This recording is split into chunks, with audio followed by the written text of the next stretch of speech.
Spectrovision Radio.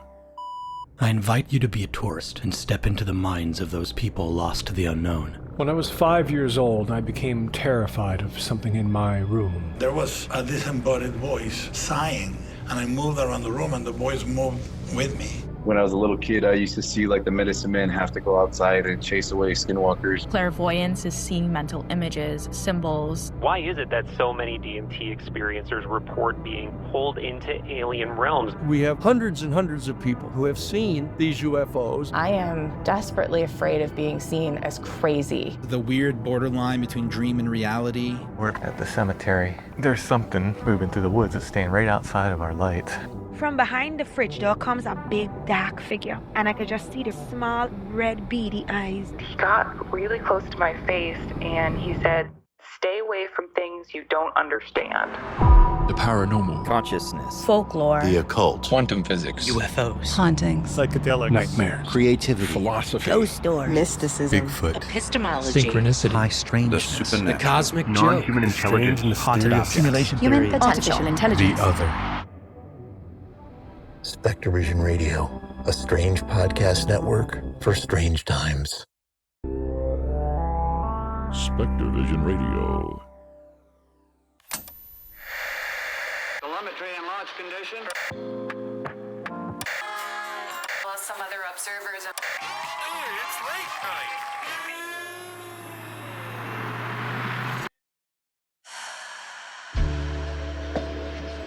It's late night on the astral plane, where it's never too late. With your host, Ryan Singer.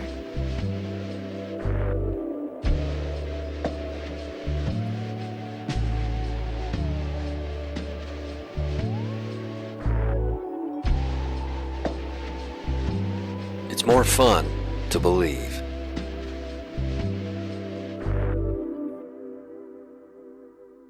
Hey everyone, welcome to another voyage of Late Night on the Astral Plane. This is your buddy Ryan Singer. I'm happy to be joining you here today, this morning, this evening, this late night, whatever it might be, where you're watching and or listening to the show. I'm currently on the road. I'm in parts unknown, undisclosed, I suppose. I'm actually visiting some family over the holiday weekend. I hope you had a chance to maybe see some family or see some friends yourself over the weekend. I saw a bald eagle fly right over me. It's pretty cool. It's the closest a bald eagle has ever come to me, or the closest I've ever been to a bald eagle. It flew over a couple times. It was pretty cool. I'm not going to lie to you. I was talking with a friend today about it. I think it is the scarcity of sightings that makes it so special. And the champion of all scarcity sightings would be the elusive Sasquatch. The scarcity of sightings champion is Sasquatch, for sure. That's what makes it so special, right? There's something about limited ability to see or capture or to experience that makes things more precious, I suppose. I guess that's why gold is precious to people. And although diamonds, I think, is actually kind of a scam, right? I think we're all on board with that at this point. But there's an illusion of scarcity when it comes to diamonds, I suppose, or whatever they decide to be the perfect kind of diamond. Can you imagine if, although I guess I was going to say, could you imagine if we had those kind of standards for people? But I think we impose those kinds of standards on ourselves oftentimes about what makes us good enough, what makes us smart enough, what makes us pretty enough or attractive enough, fit enough, good looking, all that, worthy enough, funny enough, all that kind of stuff. All that stuff's bogus. It's constructed. It's man-made. We need to shuck it all to the side and just let people see you about once a year, and then it'll be scarce that there's a sighting of you, so it'll be special, it'll be present, it'll be precious, I suppose, if people don't get to see you very often. Then when they do, I mean, just don't be a jerk when you come out once a year and be like, hey, I don't know how to talk to people, but you wouldn't know how to talk to people probably. So it's probably going to go that way. So maybe go the other direction with it, let the pendulum swing to the other side and have anti-scarcity sightings. And then you'll even be more special because then you can maybe be relied upon and counted on to be there and be a friend. I don't know what we're talking about. I went and saw the movie Disclosure Day in the theaters. I don't know if you've seen it. Don't worry. No spoilers here, other than maybe emotional spoilers. Supposedly, that could be a word. Maybe I don't know if that's a word or not. Multiple people that I know have had very emotional reactions to this film. There are moments that are quite emotional in the movie, and I want you to be prepared for that. Don't go in thinking that you might leave with a completely dry eye, that's for sure, but that's a good thing when it comes to movies. We enjoy movies that tap into our emotional capacities, don't we? Especially when there's a subject matter that is as complex as disclosure. And like I said, I'm not going to give away any details about the movie, but I am going to tell you this. I think it did a decent job of covering the complexity of the issue itself from the different points of view regarding disclosure. You know where we stand over here. And just as a quick reminder, burn the NDAs, uh, tear down the secrecy walls, disclosure for all now. That's what we believe over here. No NDA can hold up under the court of human law when it comes to the reality of living amongst interdimensional or NHI extraterrestrial beings that have been visiting here. You just wonder why don't they just talk to us more than the government types? But maybe they do. And that's why all these experiencers have come out and shared their stories over the last 70 plus years. Roswell was 1947, just as a reminder. We are coming up on the 80-year anniversary of the Roswell, New Mexico UFO crash. And gosh, I mean, it just seems like yesterday that we were talking about how more and more people were talking about Roswell or even aware of it. Disclosure 2017, some might argue that was Disclosure Day to a certain degree. I don't necessarily think so. Just because it was in a mainstream news publication doesn't mean it's Disclosure Day, right? Just because someone with attributed authority or legitimacy that is perceived doesn't make it the official day of disclosure. Now, if the actual government came out and said aliens are real, would that be considered Disclosure Day? I guess so, right? I don't need that. I don't think you need that. The official capacity, the authoritative stamp of approval, right? Just to know that something is real. Many of us have different kinds of experiences with the paranormal or the unknown. And others of us also enjoy hearing the stories of those who share their personal experiences. And we make a choice to believe their stories. Now, granted, there are grifters out there. There are charlatans. There are fly-by-nighters trying to make a quick buck. But you're not going to get rich off Bigfoot. You're not going to get rich off aliens. Although maybe you can make a book deal or two and you could get, some decent income coming in for a little while. You get a spike. Maybe you get a flurry of finances coming your way. But no one's going Bill Gates or, dare I say, the first trillionaire, that guy. Ugh. You're not doing that because you talk about how you saw Bigfoot. That's just not going to happen. We're in conference season. There are all kinds of paranormal conferences that have been kicking off and will be happening all summer long. I will be at the Haunted America conference this weekend, floating around, with some friends. I won't be presenting or talking or anything like that, but looking forward to the Haunted America conference. I went a couple of years ago and did the same thing.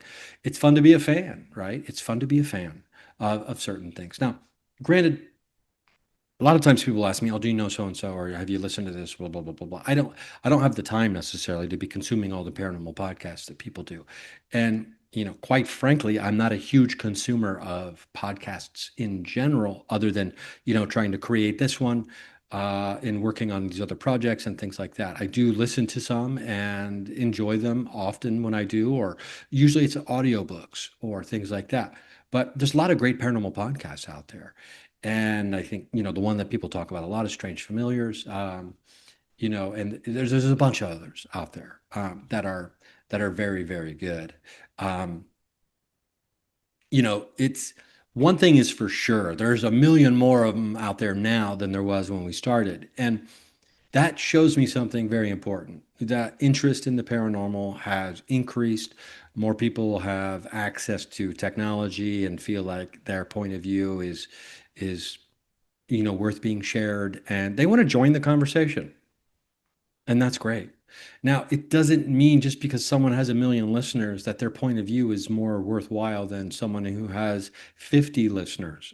I don't subscribe to the numbers game when it comes to that. Um, Now, if you create something really, really high quality, will more and more people gravitate towards that? I don't know, potentially. But, there's a lot of luck involved in, kind of finding out the algorithm or the algorithm finding out you. None of that is important, right? Like at the end of the day, what are we doing? How are we spending our life? Our limited time in this physical form that we are given as human beings, what are we prioritizing as our joy stations, as as our metric for measuring personal happiness? And I don't know if it's too big of a word, purpose. What are you doing? What am I doing? What are we doing collectively that, maybe pushes the human race forward in some kind of small way? I don't know. It's a pretty grand thing to contemplate. And oftentimes when trying to ascribe one's own value in that way, it seems a little self-serving. It seems self-centered. But it doesn't mean it's not a worthy goal to, in some way, feel like you are pushing the conversation of being better forward or just doing the small things in your life. I mean, listen, I've got a temper like everybody. Everybody has a temper, I suppose. Um, Annoyed might not be the right word. Agitated, upset. There's certain things that push my buttons. There's certain people that push my buttons for sure. Usually, if I think someone's a grifter, that really just pushes my buttons. I can't. I have a hard time opening myself up to embracing love when it comes to if I think someone's grifting or being that kind of person, or if someone treats their and it's even such a gross word, they're subordinates. People that work for them. If you treat people that work for you like garbage, I just got no space for you in my life, in my heart life, I guess. That's one of my challenges. Okay. And I know they say, yeah, you're holding up a mirror to yourself. It's like, no, I don't. People don't work for me. And if I'm ever in a position of, being someone's quote unquote boss or something, I've always been very conscious of that. So I'm not saying I'm the best boss you could ever have, but I am saying that I could probably be a pretty chill boss, be a pretty chill dude. That doesn't mean you should take advantage of my leniency. Okay. Sure, I might give you a vape break, but you know what? I'll give Todd, not a yell break, but I give him just a hey stretch break. Just because Todd doesn't vape doesn't mean he shouldn't get a break.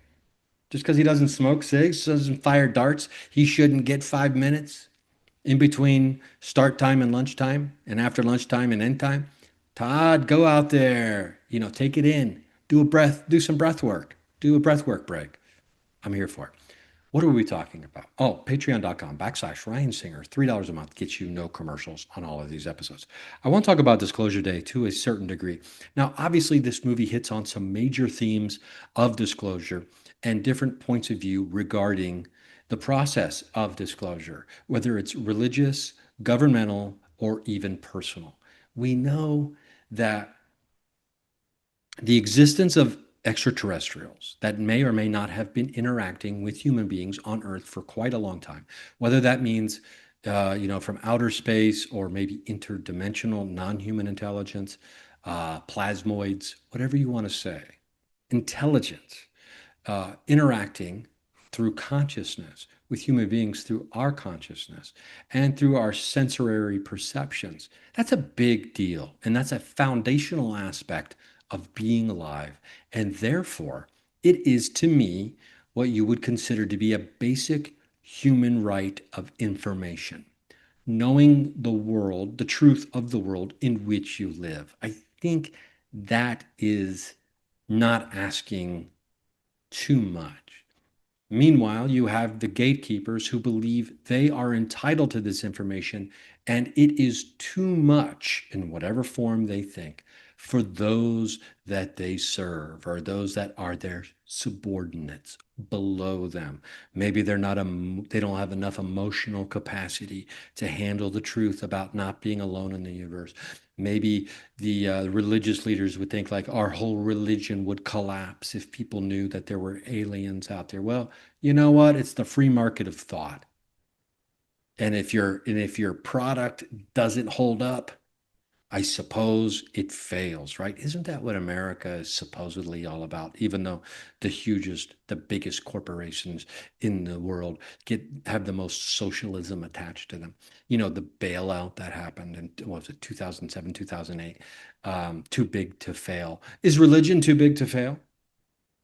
With the advent of knowledge, knowing that extraterrestrials potentially walked among us, we can't see them because they choose to cloak themselves, or they're interdimensional in reality. Is government too big to fail when it comes to the organizational hierarchy of the way society is run? Religion and government, like, right? Those are the two big things. The spiritual and the civil worlds, will they survive disclosure? And here at the show, obviously, we know that it doesn't matter what our reality is. We're still going to have to, at least for the time being, we're still going to have to eat. We're still going to have to sleep.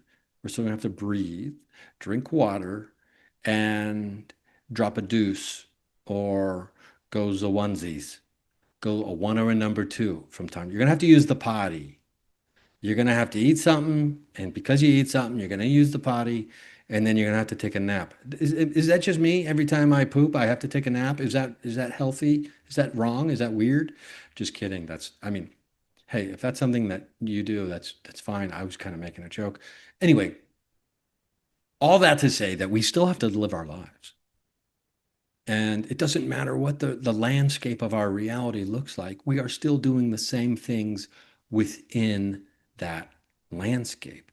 Whether that landscape is drab and boring and void of any life except on Earth in this vast, vast universe, which seems like an absolute drag and a nightmare, or it's filled with extra intelligences that yet are not perceived as of this time, at least by the vast majority of us. We still do the same things. We still seek out relationships. We still have friendships, family, the dynamic. Life is all about stories and relationships, right? And what is your relationship to certain stories? People are still going to be dating, marrying, getting divorced, having children, going to concerts, going to comedy shows. Hopefully more people need to do that. Listening to podcasts, reading books, writing books. My book should hopefully be done by the end of this year. These are all things that we will continue to be doing regardless of the landscape that is painted, as our backdrop. Because let's be honest, that's not the most important thing.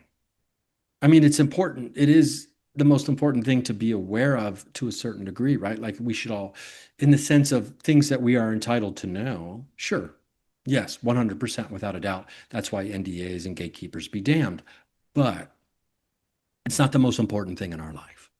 And we're going to talk more about that, a little bit more about, the implications of disclosure, moving forward after this commercial break. Remember, patreon.com/Ryan Singer, $3 a month. Get you no commercials ever. Oh, what's this? I'm off the hard stuff.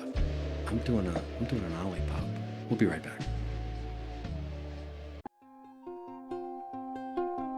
In modern times, fairies are often portrayed as tiny, pretty, winged women dancing from flower to flower. However, our ancestors knew fairies took a vast range of forms. Big and small, human-like and bestial, hairy, scaly, feathered and bald, beautiful and horrifying, helpful and hindering. These strange beings, bearing names as varied and numerous as their descriptions, have haunted humankind for as long as people have been telling stories. The Keystone Hagstone, Fairies and Other Mysterious Entities of Pennsylvania, is the latest book from Timothy Renner. When the various peoples of Europe came to live in Pennsylvania, the fairies in all their forms came with them. Leprechauns, banshees, and pukas, tommyknockers, kobolds, goblins, and dwarves, will-o'-the-wisps, dragons, and phantom black dogs. You'll find them all in this book, as much a part of the Keystone State as they are the Old World. Many newspaper articles detailing encounters with these otherworldly beings are reprinted in this book, beside a depth of folkloric research spanning hundreds of years. The Keystone Hagstone is a bestiary of the weird, wild, and wonderful spirits, monsters, and strange entities of Pennsylvania. The Keystone Hagstone is available now wherever books are sold.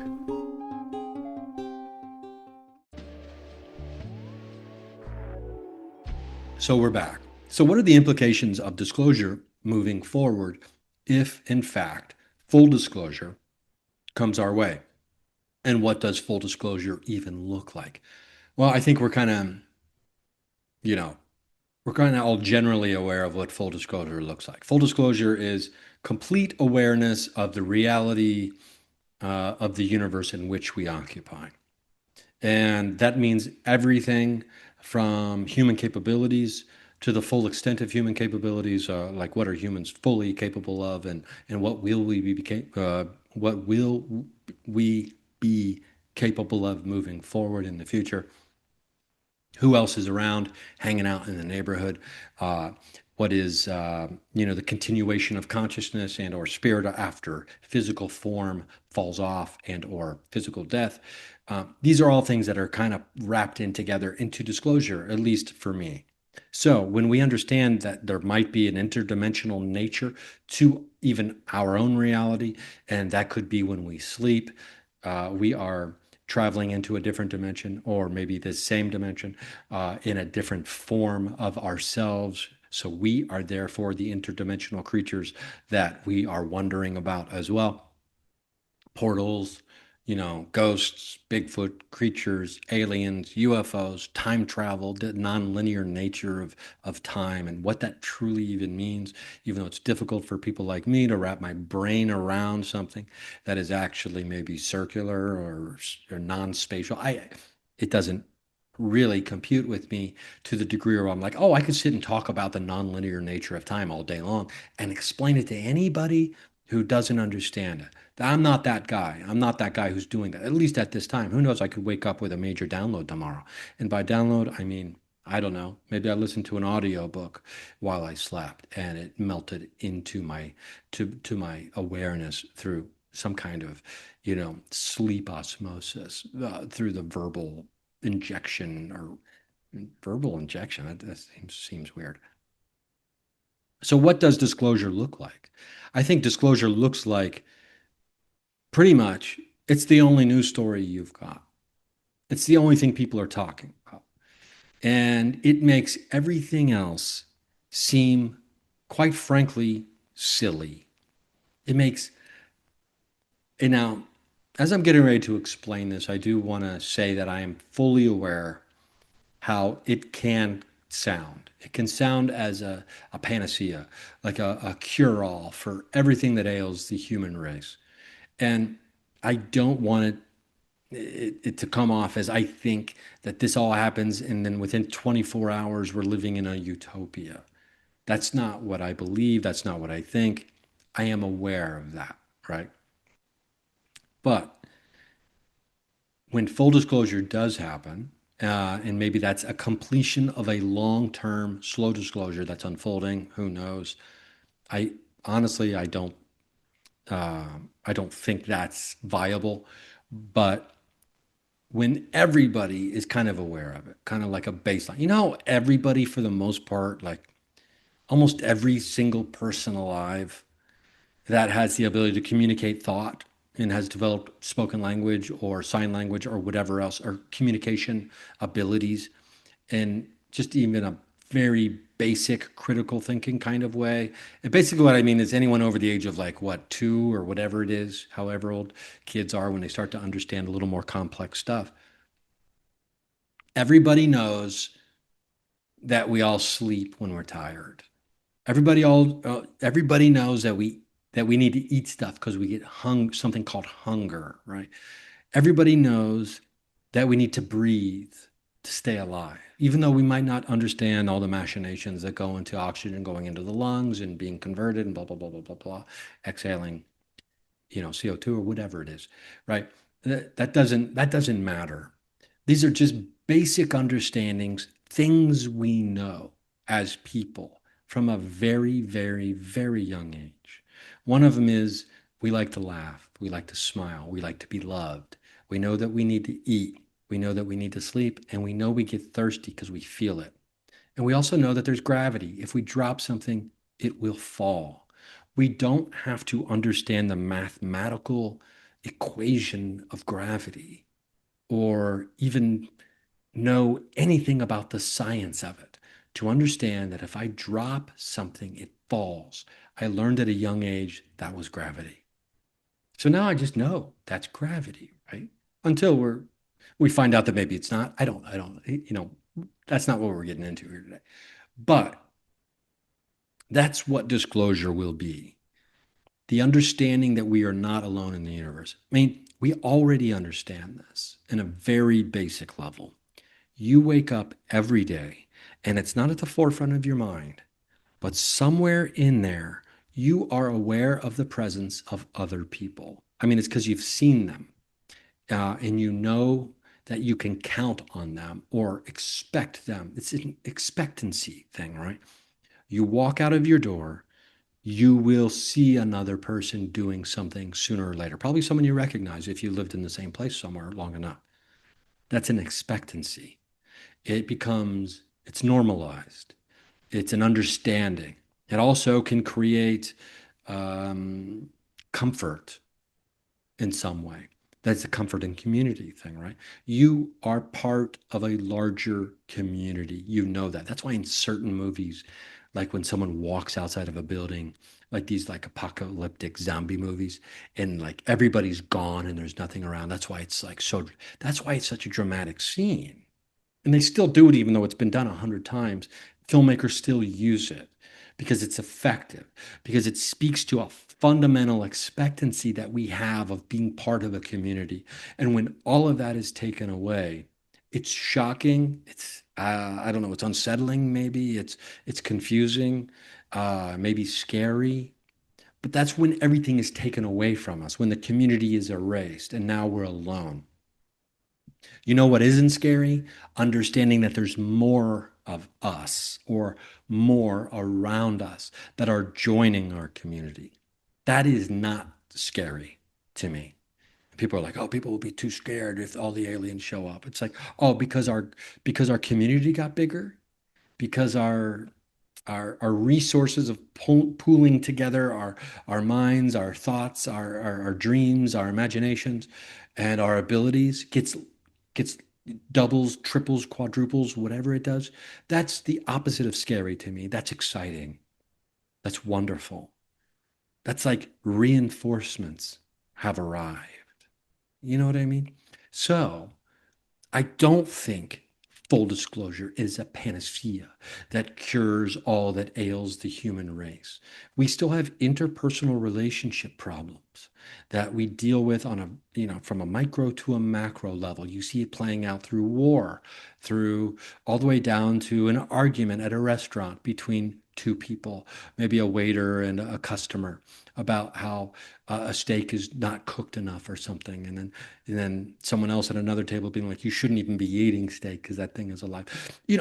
There's a lot of nuance here in interpersonal relationships. I don't know why I can't stop this camera from just deciding to move upon itself. Anyway, it doesn't matter. You probably didn't even notice because you're listening to the podcast, but you can always watch on Spotify. Just a heads up. But what you can see my haircut that I had about a month ago, or whenever it's been now. I think I lost 3 pounds when I cut my hair. Isn't that crazy? That's insane. I sleep better, I think, because I don't have to worry about moving my hair around. You don't care. That doesn't matter. People with long hair are like, it's just like, what are we talking about? So, but that's what we can expect with disclosure, in my opinion. We can expect maybe a little bit of shock right away. But as long as we're preparing ourselves for it, or we're open to the idea that we don't know everything and that we're not by ourselves, It's not nearly as shocking. If you're driving to a city that you know has 11 million people, let's say you're going to Los Angeles, where I live, the city that I love, and you know that there's a lot of people there, and it's one of the most vibrant, culturally diverse places on earth, right? It is absolutely fantastic. And people are like, I'd never go there, the traffic.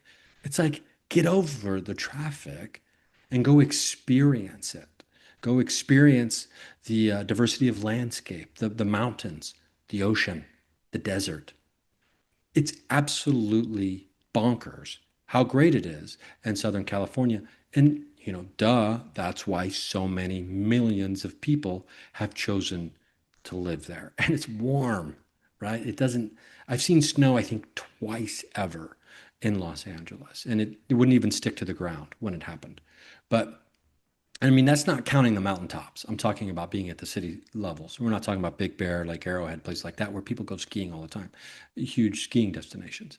Nonetheless, basically, the point is, you're going to a place where there's more. There's more people, there's more things happening. And imagine we get that on a global scale. To me, that's exciting. That doesn't mean that you still won't be able to have your peace and quiet, because some people like that. And I like getting away, quote unquote, getting away from it all from time to time and being alone, having some just nature time where you feel like you're the only one out in the woods or something like that. That's wonderful. That's great. It's therapeutic. That's why I love going hiking so much for the last 15 years. You you're not going to lose that. But what you do have now is you have, what could quite possibly be, according to the whistleblowers and the people who supposedly have insider information, you have a major acceleration of technology for the betterment of the human condition. We're talking about clean and free energy, which leads to clean and free and abundant drinking water. And what does that do? That increases the overall health of the entire population. And clean and free energy reduces pollution at the scale of which during COVID, when the earth started rebounding and Mother Nature was making her comeback because everybody stopped driving and the boats all stopped, boating, whatever the whatever boats do across the ocean, and whales started increasing their natural migratory paths to what they usually are, and their communication across larger areas of the ocean. They could communicate further than we thought they could, and because we didn't realize that our own interference and their natural order of things had made it impossible for them to do so. That's what we're talking about here. We're talking about a betterment of the existence of the human creature and all creatures, for that matter, on the planet Earth. Now, does this mean that there's some people who aren't going to be able to hoard all the wealth? Yeah, for sure it does. And guess what? Those people don't want that to happen because they like being the greedy little bastards that they are. They love being the greedy SOBs. They love having $1 trillion, and pretending like they're the ones who are persecuted. They love building their bunkers in Argentina when they try to build surveillance states and get everyone to think that they're the ones who are being picked on, when in fact it's laughable. They're the ones who seek power, seek to be in charge of large groups of people. These are the people that typically have something wrong with them, and they have a sickness. And the sickness is that they are allergic to equality, and they are adverse to sharing and to just the idea of sharing and everyone having enough. That's all we want. There's billions of us on this planet, and the overwhelming majority of us, we just want enough to feel comfortable and not be scared or frightened of running out of things. The scarcity thing, right? If you remove scarcity from the minds of the billions of people living on this planet, guess what you don't have? You do not have people fighting over resources. Now, do you still have people that get greedy and want more than they need? I don't think that's going to go away overnight. That's a sickness that must be eradicated, sure. Um, hoarding is a major, symptom of the long-term societal issues that we have had with needing to have enough to survive, right? And the fear of scarcity coming, because I think hoarders are operating from, if I'm not mistaken, at least some of them, operating from a sense of it all could I could lose access, or I could run out of something, so I need to stockpile. I need to keep it. That building bunkers and things like that. It all plays into this scarcity idea. And when we're not fighting over resources because they're all abundant and free to access, which they all should be, when you are born onto this planet, you should be able to eat, you should be able to drink, for free. That shouldn't be something you have to work for. But now I sound like a communist. Oh, these communists out there, they're trying to ruin this country. Oh, yeah. We're trying to make sure everybody can eat, drink, and sleep at night. We are the devil. I'm not saying I'm a communist, but I'm definitely not a capitalist. I think if you listen to this show, you already know all that. So, what does disclosure actually look like? Well, I think it looks like, in a lot of ways, it's what we're seeing unfold. I've ordered the last two books, actually. There are four books under the guidance of James Lukatsky, who was in charge of OSAP, which was the secret UFO Pentagon program, with that was first exposed and or talked about in the leak to the New York Times in 2017. He wrote along with George Knapp and Colm Kelleher. Colm Kelleher was part of that program as well. Skinwalkers at the Pentagon, and there are three follow-up books. I have ordered the last two because I didn't realize the fourth one was out. I'm over halfway done with the second book, and then the third and fourth books I'm eager to dive into. This is what disclosure looks like. And I think, unfortunately, for the world at large, disclosure looks like having to read some books. And it's not just all going to be synthesized down to a soundbite or a 2-minute nugget Instagram reel or TikTok reel, which most people seemingly get their information from TikTok and Instagram nowadays, which maybe I'm being a grumpy old man, but I don't get that. I don't watch reels. I don't have TikTok. So, I mean, that's not where I choose to get my information, but we all have to get our information from somewhere, I suppose. But you're not going to be able to, give someone, a real educated assessment of the situation in a 90-second TikTok reel. And you get a lot of people running around talking about sound bites and parroting information that they've seen, whether it's from, a certain psychopath's own social media feed, or, or some social media person who's got, 2 million followers. Sure. But when we're talking about truly understanding the nature of something, you have to spend some time with it, I suppose. And in today's, quick hit society, I'm not so sure that's, realistic to expect, at least at this time. But disclosure looks like spending some time to synthesize, to take it in, to read a book, or you can get some really good information from documentary films. I do agree. I believe that wholeheartedly. It's, we don't all have the time to dedicate our, a large portion of our waking lives to going back to school to understand quantum physics or quantum mechanics or plasmoids or things like this. We just don't have the time for that. I'm not a crazy person and think that that's possible for everybody. I can't even do that, right? But disclosure looks like doing some of the work. That's what disclosure looks like. Myself included, we want disclosure given to us. We want it shoveled out onto the largest screens on the loudest airwaves. We want it to be impossible to ignore. We want everyone to see it, to hear it, and to know it simultaneously. That isn't how life works. Real disclosure looks like, I don't know why I'm coming up with this analogy, the pallbearer at a funeral. If you want to put into the ground.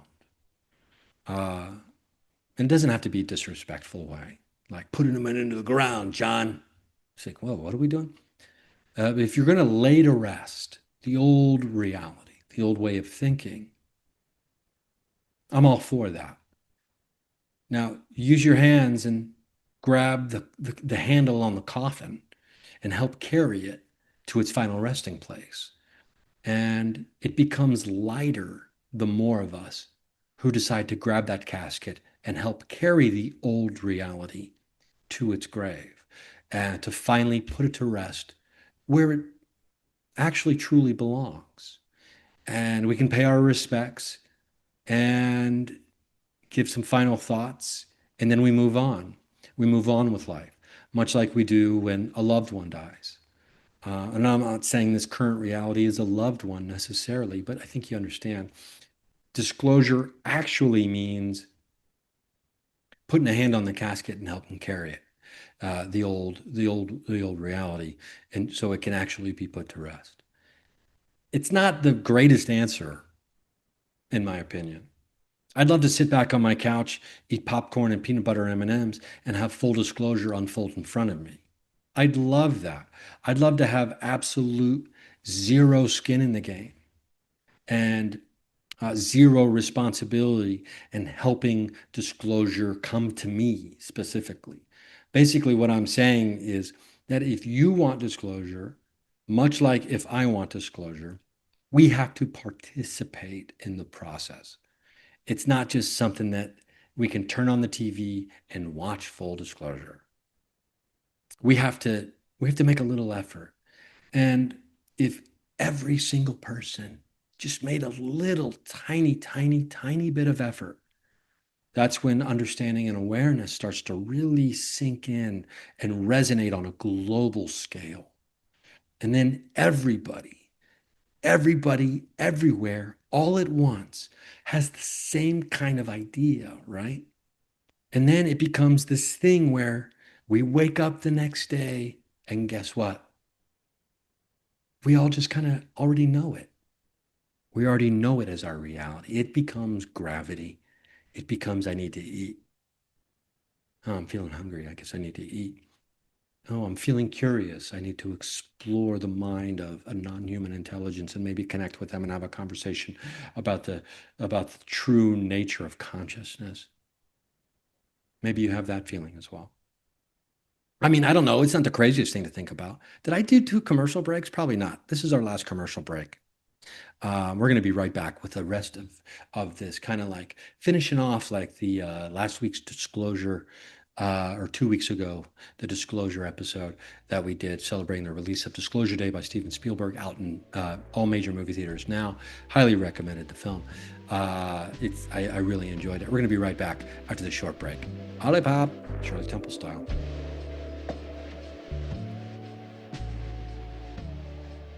Okay, we're back. Okay, now that I got the bad news out of the way, that we all have to do a little bit of the lifting when it comes to actually making disclosure happen.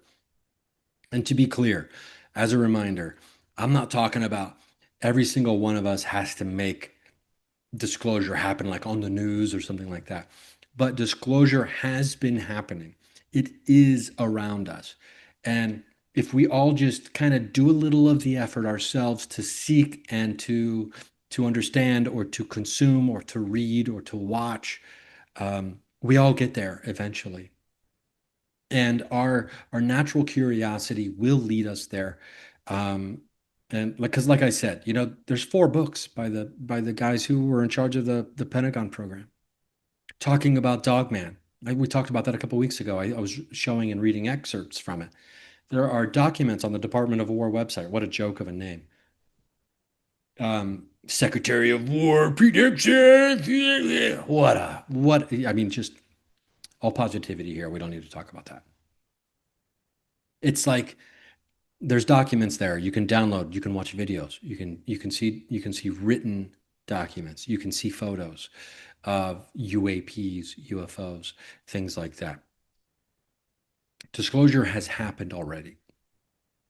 And it's not nearly as much as it needs to be. So full disclosure, no. Some disclosure for sure, 100%. And not to mention, just to put a bow on this thing, I think too often, myself included, when we demand disclosure, we're demanding it from the same source. We're demanding it from from our Lord and Savior, the government, the authority, right? Or from the church. We're demanding it from those that we have chosen to consider to be our superiors, our leaders, and things like that. Someone's not your leader if you don't recognize them as such. I mean, that is just reality. Now, do I recognize, the president of the United States as my leader? No, I don't. Do I recognize that a lot of people do? Yes, I do. I don't care about that stuff. That doesn't matter to me. What that guy says means absolutely nothing to me in the terms of what I consider my reality to be. That's a choice I've made. Other people are the exact opposite of me. Now, do I understand that he gets to make decisions and implement policies and things that really are hurtful or destructive to other people's lives? 100%. That's not what I'm talking about. But I do not recognize that person as my leader. I didn't recognize Obama when I voted for Obama. I didn't recognize Obama as my leader, right? I'm not going to like run into a fire because Obama told me to. I wouldn't run into a fire because Bernie Sanders told me to, or Mamdani, or somebody that's on like the far left. Like I'm not running into fires for people that are, supposedly my leader.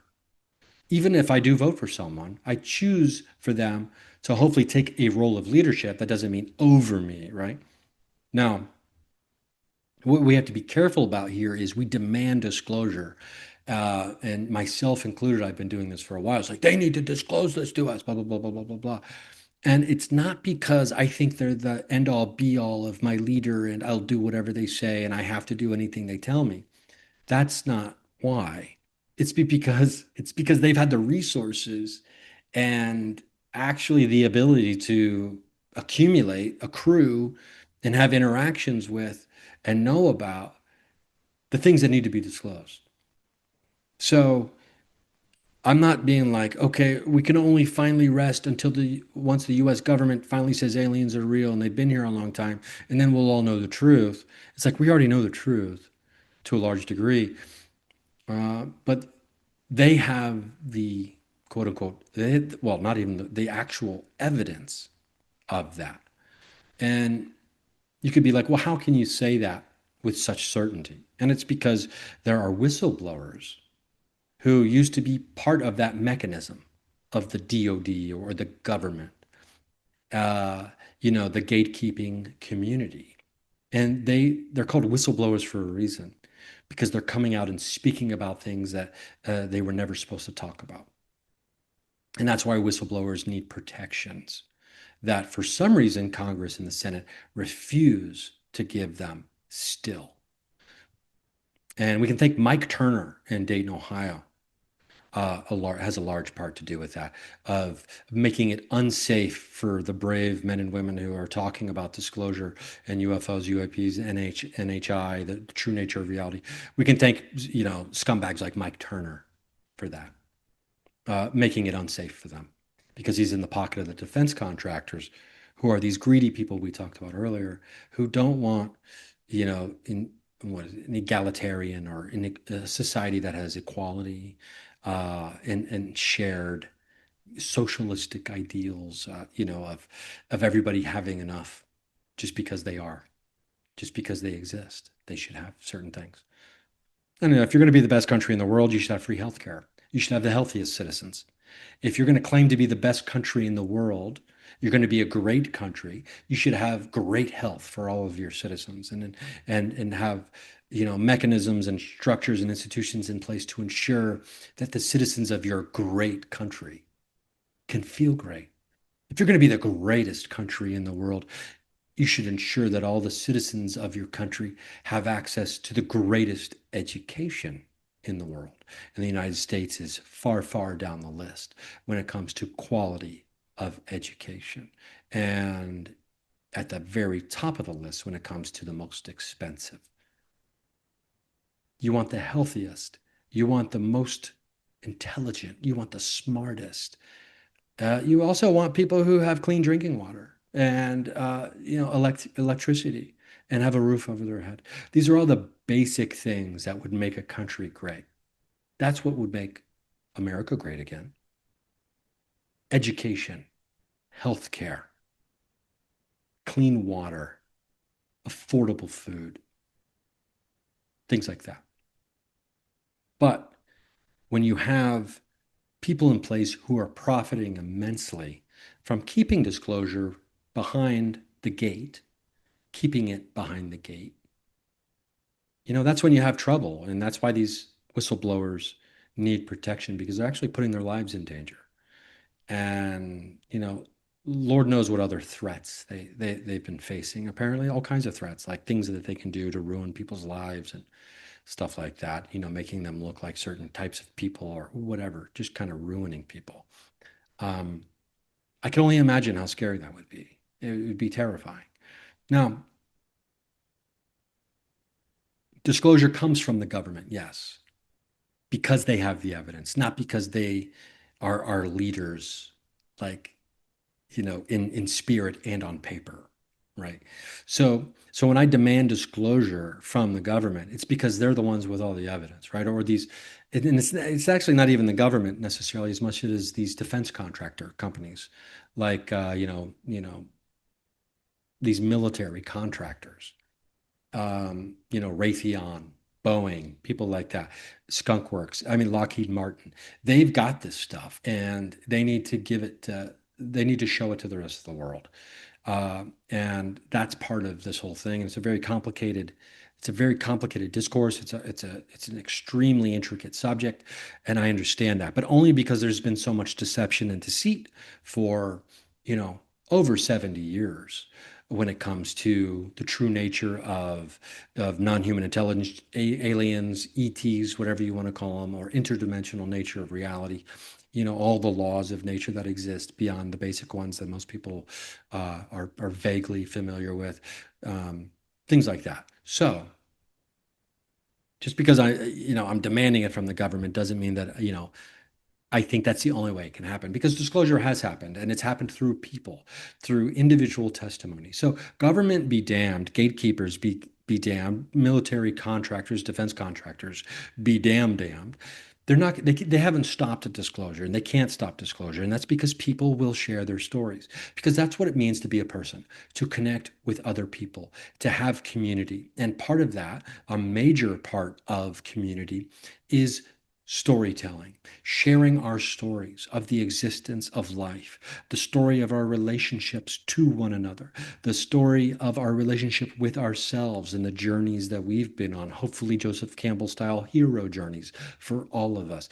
That's what disclosure is. Disclosure is the person going on Coast to Coast AM in 1989 or 1998 and talking about seeing a UFO driving home from work, or someone on a podcast in the year 2015 talking about the haunted house that they grew up in, or somebody on a different radio or podcast program or something like that in the year 2023 talking about Bigfoot, or maybe just a few weeks ago going on a podcast and talking about Bigfoot at Caesars Creek State Park in southern Ohio. That's what disclosure is. Disclosure is happening all around us. And the choice is ours if we want to believe people, and certain people present themselves as believable and some people don't. And that's just the way life goes. Because there's grifters out there. There's people trying to pull one over on you. Sure, there's people who just want attention. They're making it up because they want attention and it makes them feel special. But guess what? The vast majority of people who are sharing paranormal experiences, who are disclosing the true nature of our reality, whether through encounters with extraterrestrials or through astral travel, out of body experiences, like Robert Monroe, who went out on a limb and wrote these books about his experiences.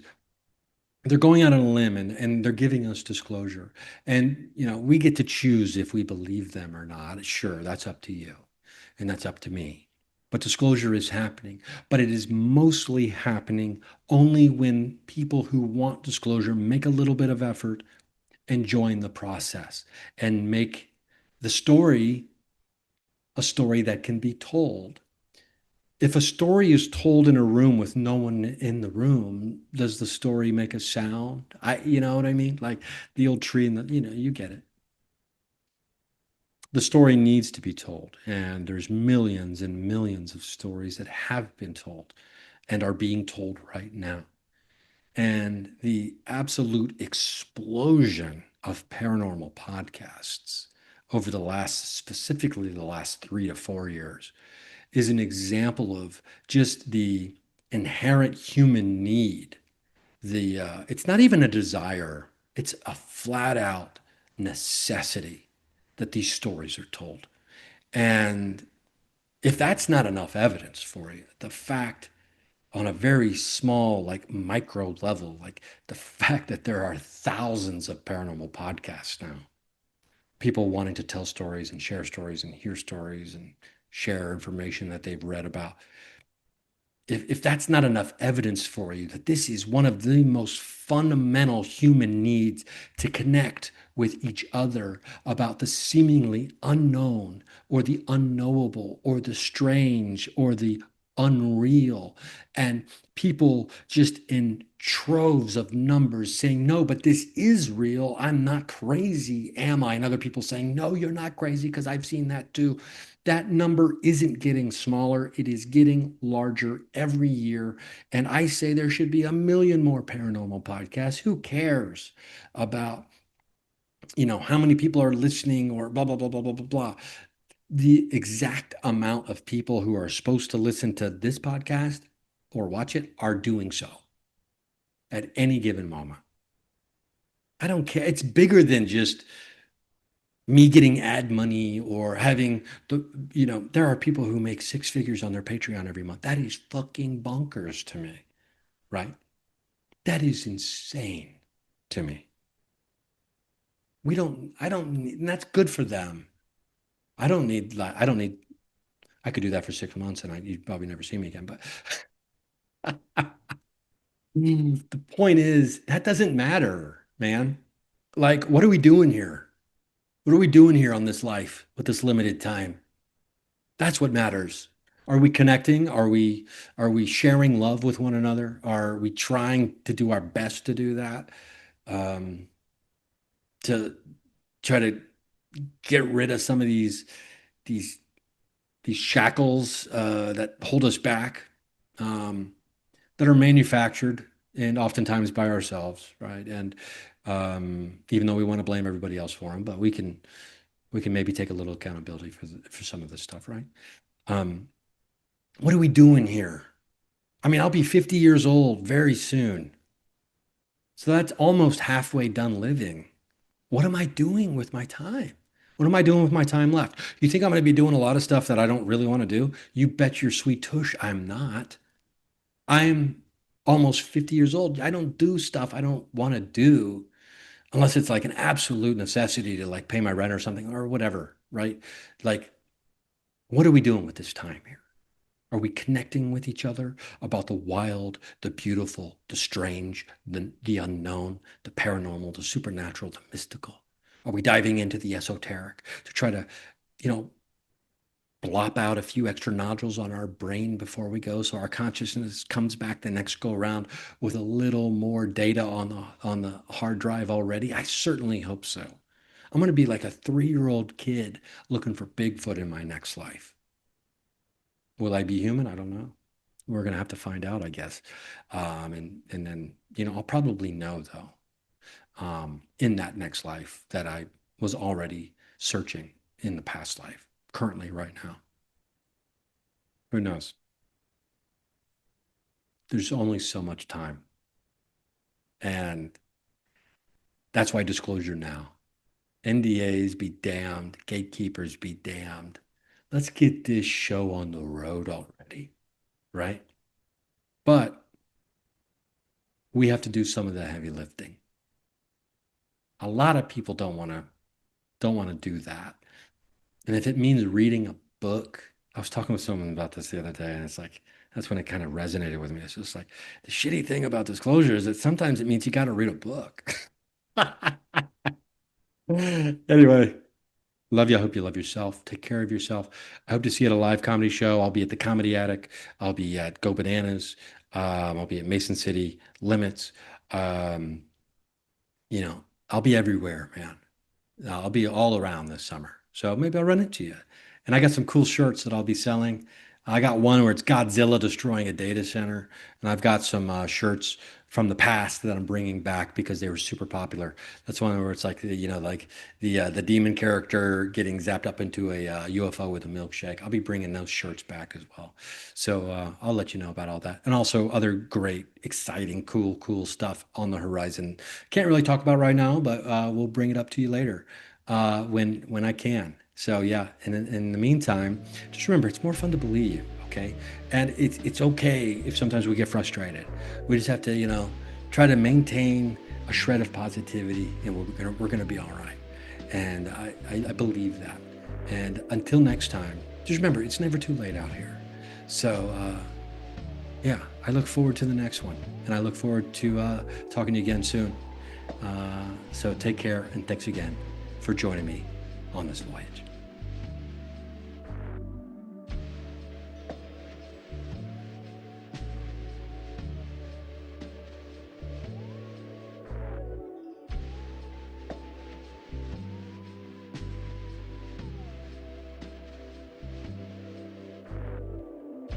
Now receiving frequency transmission.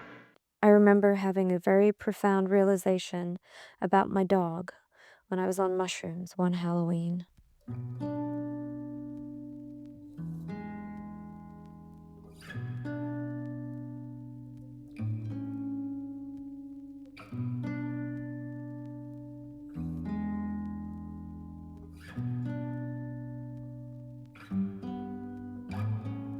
He sat by me, and I realized with immense gratitude that dogs are all sentinels.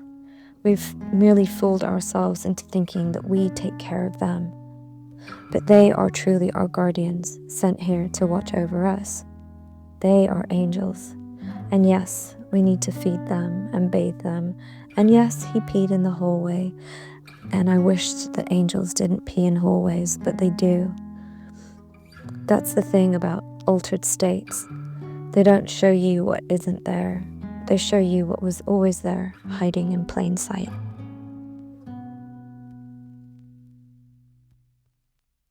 Transmission complete. Stay tuned to Spectrovision Radio. Stay.